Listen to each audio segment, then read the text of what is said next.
Well, thank you, each of you speakers, for allowing us to enter your stories, painful stories, and I appreciate that you have shared them with us.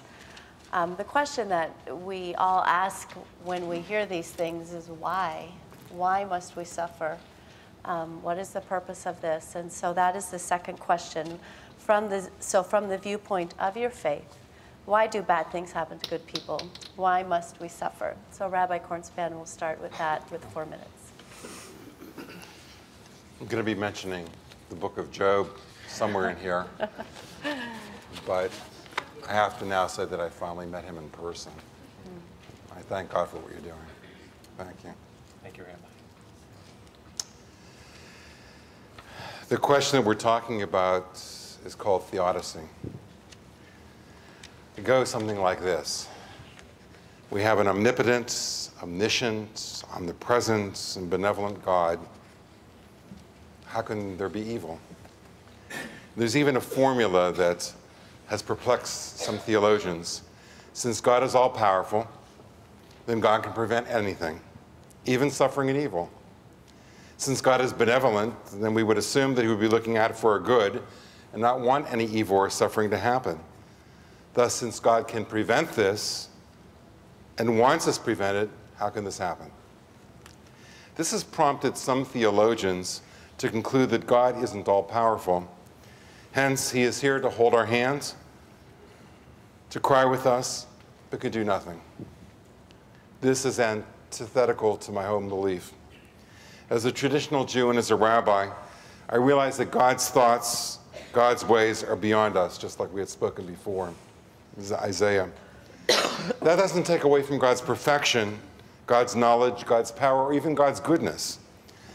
I've always taught my students to consider a subject they have difficulty with. Let's take science. Anybody here have a problem with the science? If there are students that are weak in science, I ask them, just pretend for a moment that we place you in the most intense, advanced graduate class in the whole nation. Not only will you not fathom any deeper knowledge that's there, but you probably won't even comprehend anything at all that's taught in that class. Then how can we mortals possibly go into God's class and know God's mind? An example of this in the Bible is when Joseph is kidnapped by his own brothers and sent down to Egypt. Certainly at that time, Jacob, believing that Joseph is dead, if he were interviewed, could not have said, "Oh, this is very good." In Egypt, Joseph, however, becomes prime minister. And when a grave famine ensues, he's able to rescue Egypt and Canaan and his family. And when we look at the whole story, somehow in the end, everything that happened was set into motion and ended for good. The book of Job. The book of Job was written to teach every man and every woman that each one of us suffers. Ultimately, the answer that God gives us is not the answer. God booms out powerfully to Job. Were you here when I created the world? Do you understand how I fashioned the wonders of the stars and constellations? Answer me, Job, if you know. What is Job going to say? All that being said, I would humbly add the following. Number one, we believe that we have free will, and therefore we are free to make choices. Those choices impact upon ourselves and upon others. We can set on the right or the wrong course. The Torah of the Bible is insistent as a blueprint for the right path. But we can choose to ignore it. When we do, we bring our own suffering through wrong decisions. Decisions that affect the way we eat, the way we abuse our bodies and our souls, about running after power or money or addiction or attachments. We even hurt and kill our fellow men and women. We have to appreciate that in the Holocaust, it wasn't God who built the crematoriums, it was the Nazis. It wasn't God who massacred Muslims in Bosnia, it was a faction of the Serbs. It wasn't God who caused 9/11, it was a faction of terrorists. Two, this doesn't explain at all God instances which bring suffering like you spoke about. Premature death because of disease or accident, the violence of natural catastrophes such as floods, earthquakes, tsunamis. Among partial answers, and I underscore partial answers, I was often told that if you have the answer to all of this, you should go around the world and speak because you will certainly be honored for knowing these answers. And if anyone else says they have all the answers, don't believe them. God tests us. As a rabbi, I've heard what I think Ramona you started with, I've heard over and over again. Somebody will come to me and say, when this event happened in my life, it seemed so devastating, and yet from it how I grew. And now I can help others who suffer because I understand them. Didn't want it, but I'm changed forever and can help. King David wrote, "Fortunate is the person whom you, God, afflict. You teach them from your Torah." And Solomon, his son, wrote, "God rebukes those whom he loves." I know you're thinking, please don't love me so much. There are some aspects of character refinement that we can only derive from suffering. We call these God's afflictions of love. These spur us to achieve a spiritual level which we could never have ever achieved if we were on our own capabilities. Number two, there's more than this life. If I am reading a book, and that book has 33 chapters, and all I have are a few of those chapters, and absent is the last one, I will not be able to make very much sense out of that book. Judaism teaches us that life is only part of the entire book. Now, there are two conflicting, well, I shouldn't say that. There are two different approaches to this. A, we live once here on earth, but our soul's for eternity. There will also be a time of resurrection. This means that there's an afterlife. And in an afterlife, there is more. There's a realm beyond our current comprehension. Here we learn the rest of our book, and there we're able to make sense of it. But probably most of you didn't know this. There's also a Jewish belief in reincarnation. This doesn't negate the afterlife or the eternal soul. This adds another dimension, going back to, if you will, the poetry. This life may be chapter 12 of the book, but there are chapters before that I may not be aware of, and more after that, until we come to the completion of our magnum opus of our life. In it, all the inequities will be solved. There's a true cause and effect, and each of us suffers, causes suffering, is blessed, hurts, and is healed, and celebrates the ultimate soul life. Thank you. No, Rabbi went way over. Did I? Did I? So should we give everybody else a minute too? Sure. Okay. Did I go over? Dr. Akbar's looking at me like, No, I didn't okay. see you. I'm sorry. No, I didn't say a word. I thought this was going to go under. I thought you were kidding me. Sorry about that. I'll look your way. No, I didn't even indicate. Just like wondering what I should do. Oh, All right, Prasad, thank you. Thank you. Why do bad things happen to good people? That's the question that I was to address. You know, a bad thing happens to good people is one of the 4 scenarios in life. The other 3 scenarios are bad things happen to bad people, good things happening to good people, and good things happening to bad people. Hindu scriptures tell us that the law of karma governs the various circumstances that one comes across. Hindu religion contends that the cause of suffering and the inequalities based on the conditions before birth and during this life, and puts forward the doctrine of rebirth, which Rabbi Kospan has addressed already, and karma. According to the law of karma, the man is the architect of his own fate and maker of his own destiny. We accept that there are past lives and that there will be future lives in addition to the present. Death is only for the current gross body. The soul moves on to the next body. Death is only a mini break in the flow of life. The Hindu scriptures state that the results of past actions in the previous life manifest in this life to produce a body, a mind, an intellect, tendencies, and circumstances of one's birth. That's why we're all so different in one way or the other. Hindu scriptures state that every action has a result. Right actions based on love and compassion gives you the positive results, which we call in the Sanskrit punya, And for your understanding, you may say positive results. Similarly, bad actions, bad karma, gives you the negative results, which we call it in Sanskrit as papa, or the negative results. These positive and the negative results accumulate and either manifest in this life or in the next life. Sometimes results manifest immediately for you to see and enjoy. Sometimes good things happen later on when you least expect them, and you may call them grace, luck, blessing. If the results of the actions of this life do not fructify in this life, they go along with the subtle body, or you may call it soul, into the next life, into the next body. So it is the past life's karma manifesting in this life as any one of the 4 scenarios I started out with. So the scriptures tell us that our actions must be non-violent in nature, follow a righteous course, be loving and compassionate, and do what needs to be done, whether one likes it or not. Do it not for the reward, but for doing the right thing at the right time. You're endowed with a free will, the intellect, and yet we're conditioned to act in a certain way. We suffer and enjoy because of this conditioning of the mind.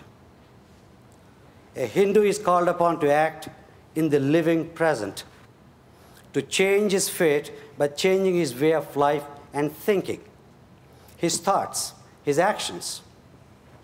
Our past determines our present, and our present determines our future. Now, with regard to the question,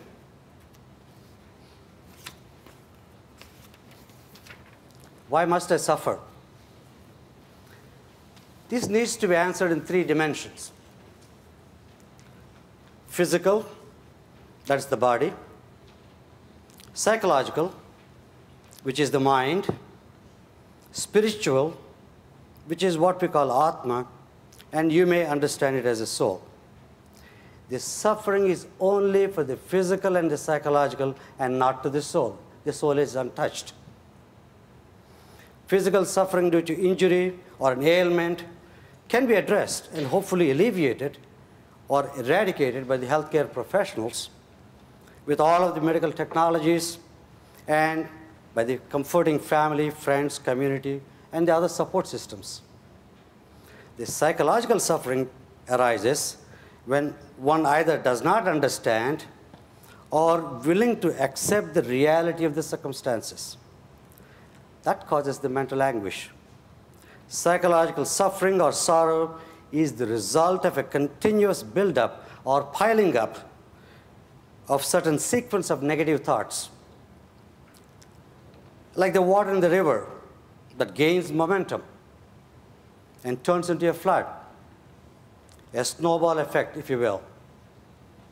Suffering arises in the mind, and the mind analyzes the meaning of a loss and projects a future which holds nothing but the desolation of the present. Therefore, suffering is a function of the mind, and it is due to non-acceptance of the reality of the situation, that it is what it is. Therefore, sorrow is purely a projection of the mind. The Hindu scriptures teaches us that the reality of life, that there is a possibility of failure, a possibility of the undesirable. And in the scripture, Bhagavad Gita, the chapter 9, verse 9 and 10, tells us to always maintain a balanced mind, to accept both the desirable and the undesirable as they come, with equanimity and with equipoise. The teaching is to develop comfort with the basic reality that the situations never remain the same. They keep changing, sometimes pleasant, sometimes unpleasant, sometimes favorable, sometimes unfavorable. That's how life is, as all of you know. To grow in life is to develop a mental maturity, to remain steady, to gracefully accept the situation or the circumstances as they are. Always remember the serenity prayer that you all are familiar with. To gracefully accept what you cannot change the situation if you can, and have the wisdom to know the difference, and the maturity to know the difference. Freedom from sorrow is a result of the right perception and the correct understanding of the realities. Thank you. Thank you. I'm doing a terrible job up here. Just need to be very clear about that. I think, you know, I feel like they have such good things to say that I don't want to cut them off. I'm having Dr. Arkmar say we're really going over, but if you're all right with that, if they have prepared remarks, let's just go with it, okay? So we will. Some of the questions at the end. Okay, because it is very, very good, and I thank you very much. And Michael Spath. Actually, I appreciated the remarks of my friend Prasad Matravati. I guess I would agree with much of what you said, Prasad, particularly, although I certainly wouldn't use this in any kind of counseling situation or with someone who was undergoing suffering. My own orientation is that when bad things happen, we immediately think that this is an aberration of how things should be, when in fact there is nothing that says that the universe needs to be friendly to us. Bad things do happen to good people. Inexplicably tragic things, bad things happen, and such is the mysterious and inscrutable nature of life. And so whatever faith resources we have to be able to deal with it and embrace that reality, that's the true nature of our faiths. So I would agree with that as a kind of an orientation about suffering. Let me say just a word now from the Christian perspective. Roman Catholic, Orthodox, liberal Protestant, evangelical, all Christians agree that what the Christian faith has to offer as its particular contribution to the dialogue of world's religions is God's radical identification with humanity in the person of Jesus. As the Gospel of John says, the Word was made flesh and dwelt among us. The light shines in the darkness, and the darkness cannot overcome it. So Christians, I believe, don't have an answer to the question, why do bad things happen to good people? Why must we suffer? Why does God allow these things to happen? Even though it's the most natural thing in the world for human beings to ask these kinds of questions when they undergo suffering. It's the most natural thing. I've asked them. But it's one of the theological idiosyncrasies of Christianity, I believe, to only understand God through the way God makes God's self known in the world. And that is through Jesus. So, although it is, and I mean, in pastoral situations and in my own personal situation, we've asked the question, why? Why God? What Christianity, the question that Christians address is not why God, but where God? Where is God in this suffering? God's radical identification with humanity in our pain, in our sorrow, in our struggling. And again, we return to Jesus on a cross. So no matter what kind of Christian you are, you understand the nature of God is not the first question one asks. What is God? Why God? As if this is an abstract question to ask. But we start, Christians do, with how God is made known in the world. And we understand the nature of God through His Son Jesus. We understand the nature of God, the nature of humanity, the nature of suffering through the face, the eyes, the arms, the cross, the heart, the love of Jesus. Martin Luther said, only a suffering God can help. Christians believe that. For Christians, the cross of Christ is a place where you have to be, where you must be, where you're invited to be honest with yourself. The cross of Christ is a place where you go for healing. The cross of Christ is a gathering place for all who are hurting. The cross of Christ is a place you go to let go of your sorrow. And in that wonderful, wonderful film, a river runs through it. There's a beautiful lesson about the cross of Christ there, too. The Presbyterian father says about his youngest son, Paul, who was kind of a ne'er-do-well, but was an artist, a virtuoso with the fly rod, who dies a sad death at a young age. The father tells Norman, the older son, and tells the congregation in the sermon that he preaches after his young son's death, he says,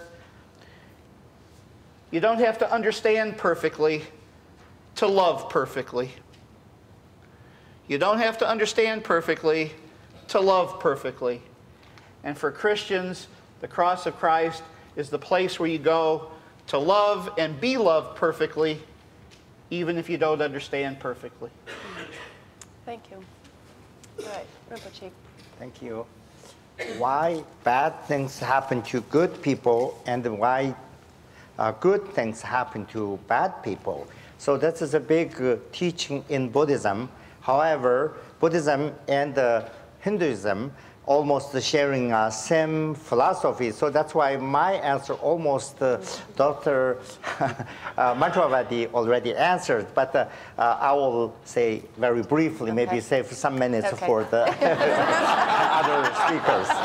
So thank you. Anyway, when you watch a movie or read a book, so you might have a very fascinating chapter, something happened, a miracle, or somebody killed, or something.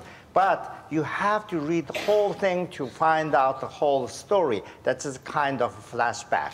So that's something happened in this time, but this is a flashback. You have to find more in this whole story. For instance, what is good or what is bad? There's no definition for that. Because we have ignorance, we always make mistakes. For instance, on the street, you speed up, the police will come and give you a ticket. So that's not necessarily you're a bad person. So exactly like that, somebody did something wrong before, long before. Of course, Buddhists recognize the previous life and present life and next life.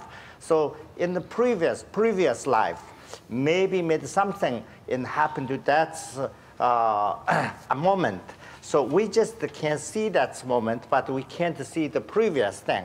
So when you check, the egg is first or the chicken is first, we really don't know. So that's why we have to do something good for future. So that is my answer. Thank you.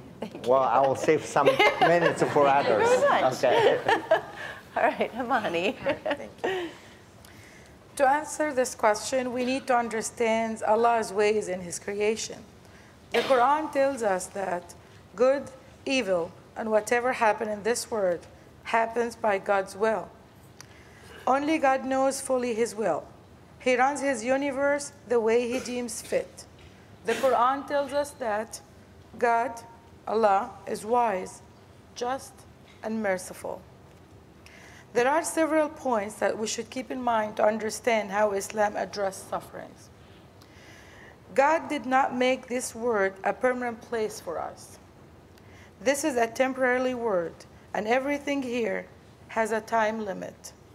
Neither the good things of this world are forever, nor the bad things eternal. Allah told us in the Quran, "What is the life of this world but amusement and play? In the hereafter, that is the life indeed." God has placed physical and moral laws in this universe. God allows suffering to occur when one or more of these laws are broken. The physical laws are based on cause and effect. Allah said in the Quran, Allah most gracious, it is He who has taught the Quran. He has created man. He has taught him speech and intelligence. The sun and the moon follow courses exactly computed, and the herbs and the trees, both alike, bow in adoration. And the firmament has He raised high.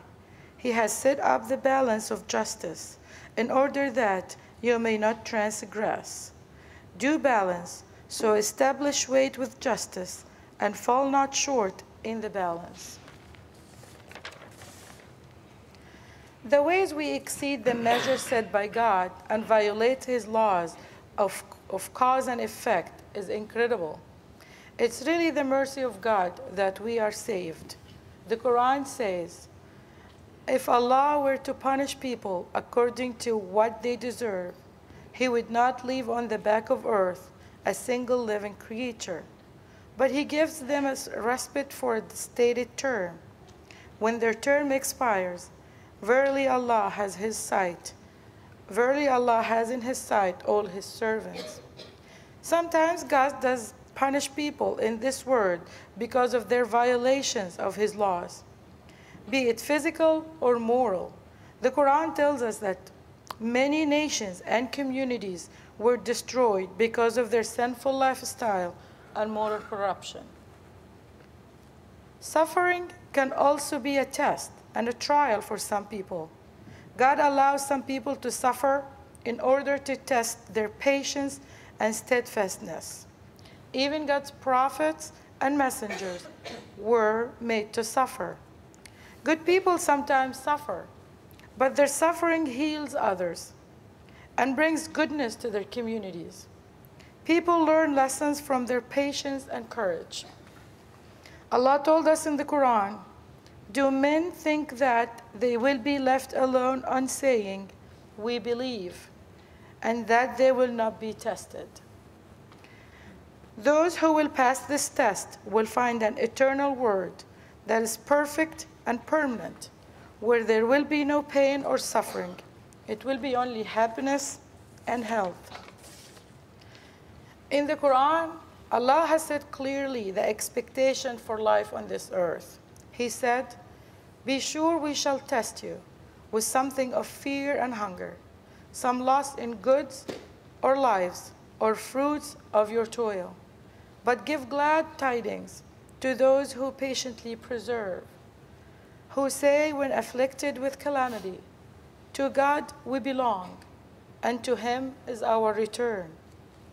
God also commanded us to be patient and accept fate.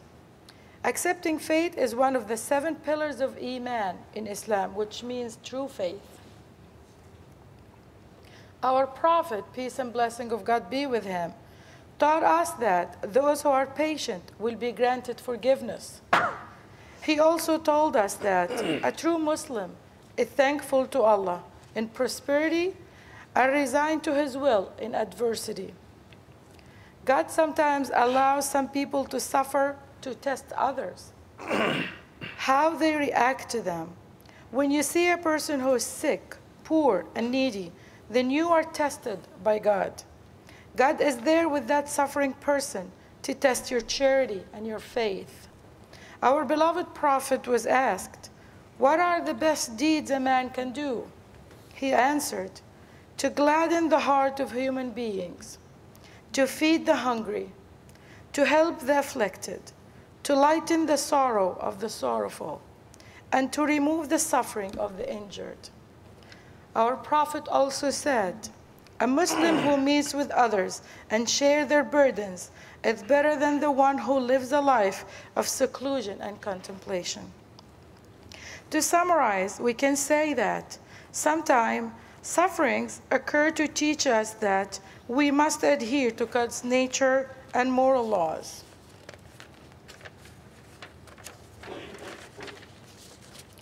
And sometimes it's to test our faith in God and to test our commitment to human values and charity.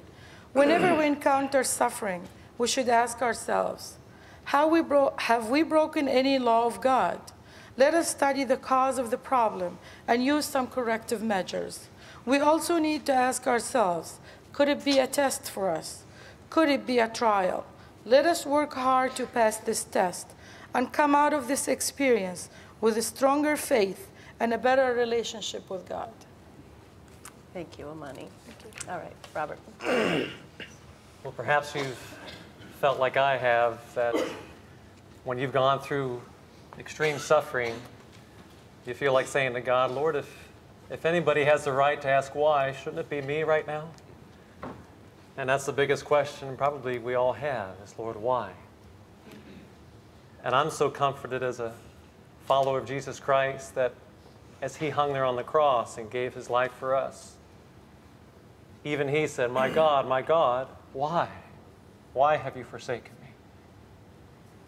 And as a follower of Jesus Christ, he doesn't owe me any explanations this side of heaven. That's all part of faith.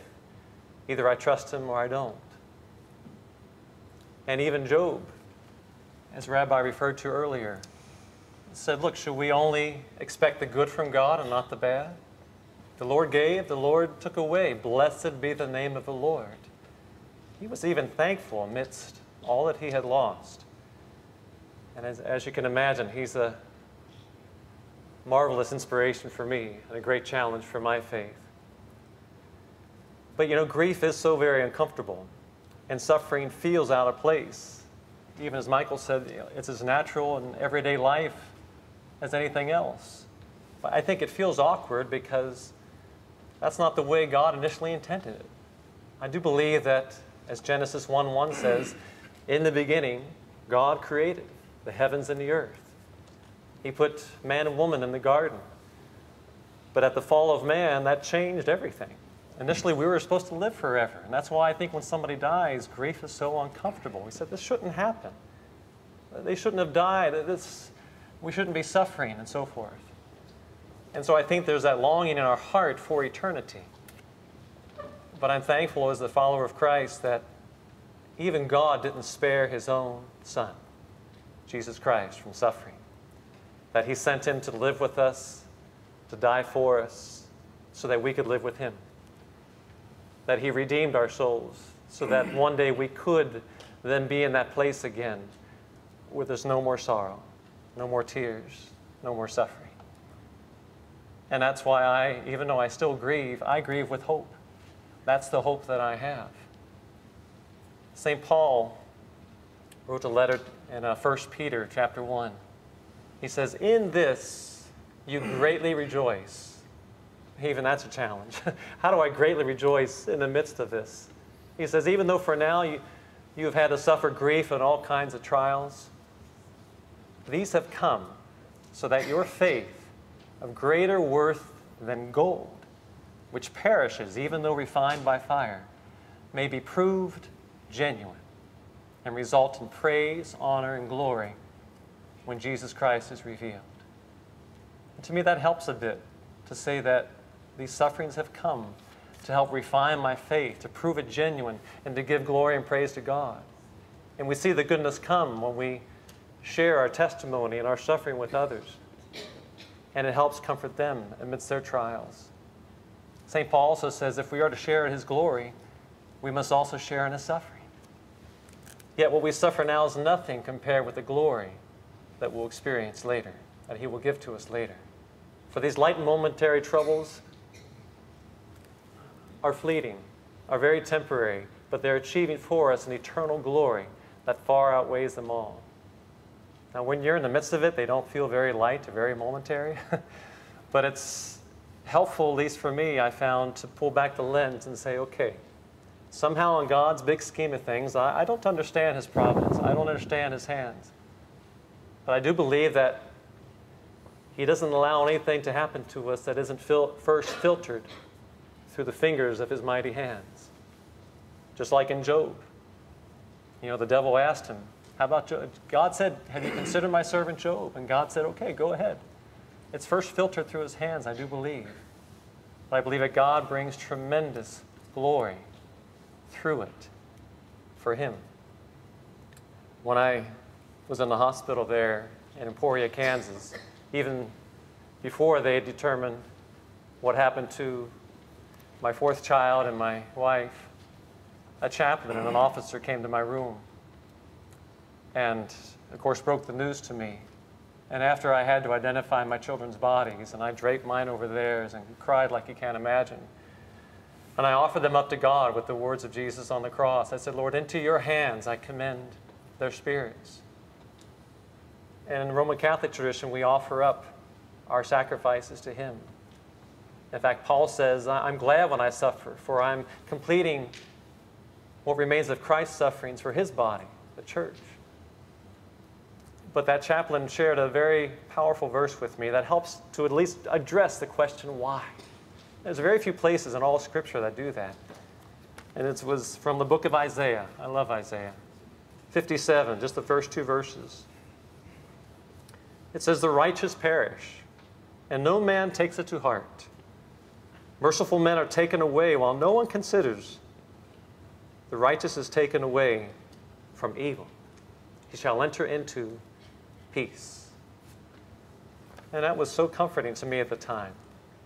To say, I don't understand this, Lord, but somehow you've taken them away from evil to come. And I believe that to be absent from the body is to be present with the Lord. So I believe they're with you and they're in peace. And that's what's helped to give me peace that surpasses understanding, that I can in no way ever manufacture, but it's peace that comes from God.